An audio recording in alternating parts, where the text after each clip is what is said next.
അങ്ങനെ ഒരു നാൾ ചുമ്മാതിരിക്കുമ്പോൾ ഏതോ ഒരു ഡ്രൈവർ ഒരു നാലാംകുട ഗുണ്ടയ്ക്ക് അന്നാട്ടിലെ പ്രധാനപ്പെട്ട ഒരു നായക നടിയെ റേപ്പ് ചെയ്യാൻ ഉൾവിളി ഉണ്ടാകുന്നു.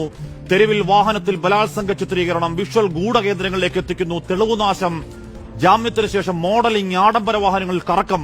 ആ തെമ്മാടിപ്പണിയിൽ 1 മുതൽ 6 വരെ പ്രതികൾ മാത്രമെന്നും ഗൂഢാലോചനയുടെ ഒരു ദുഷ്ട തലച്ചോറിന് തെളിവ് കൂമ്പാരത്തിൽ തെളിവില്ലെന്നും പറയലാണ് കോടതി.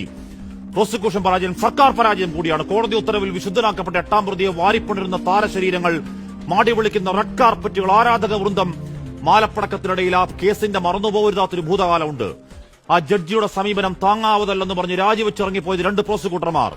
ആത്യന്തികമായി ആർക്കാണോ നീതി വേണ്ടത് ആ വിക്ടിം ഈ ജഡ്ജിയെ മാറ്റണമെന്ന് ആവശ്യപ്പെട്ട് മേൽക്കോടതിയിൽ പോയ കേസാണ്. ആ മെമ്മറി കാർഡ് കോടതിയുടെ ചെസ്റ്റിൽ ആരൊക്കെയോ എന്തൊക്കെയോ ചെയ്തുവെന്ന നിയമവിരുദ്ധ നെറുകേടിൽ രാഷ്ട്രപതിക്ക് കത്തുപോയ കേസാണ്. ഒരു വിചാരണ കോടതി ഉത്തരവിൽ കഴുകിപ്പോകുന്ന കളങ്കങ്ങളാണോ, ഓടിച്ചിട്ട് കടിക്കുന്ന പേപ്പട്ടികൾ കണക്കി നാഥരില്ലാത്ത കൂട്ടങ്ങളോ, അതോ ആ എക്കോ സിനിമയിൽ പറയും മട്ടിൽ മാസ്റ്റർ ട്രെയിൻഡ് മലേഷ്യൻ വേട്ടപ്പട്ടികളാണോ എന്ന് കാലം പറയട്ടെ, മേൽക്കോടതികൾ പറയട്ടെ. പ്രിയപ്പെട്ട സഹോദരി, 8 ആണ്ടുകൾ ഒരു ചെറിയ കാലയളവല്ല. വർഷങ്ങളിൽ നീതാണ്ടിയ വേദനാവഴികൾ, കേട്ട അധിക്ഷേപങ്ങൾ, കരഞ്ഞു നാനാവിധമായി പോവാതെ ഒരു മുഴം കയറിൽ തൂങ്ങിയാടാതെ വല്ലാത്തൊരു ചങ്കുറപ്പിൽ ഉയർത്തൊരു നിൽപ്പുണ്ടല്ലോ, അത് മതി. ഇരയല്ല, അത് ജീവിതമല്ല, നീ തിരുത്താണ്, കരുത്താണ്. ഏത് കോടതിയിൽ തിരിച്ചടിയെങ്കിലും, ഏത് ആകാശമിടിഞ്ഞു വീണാലും മനസാക്ഷി കോടതി നിസ്തർക്കം നിനക്കൊപ്പം മാത്രമാണ്. ആർജവത്തിന്റെ അവസാന വാക്കേ അഭിവാദ്യങ്ങൾ.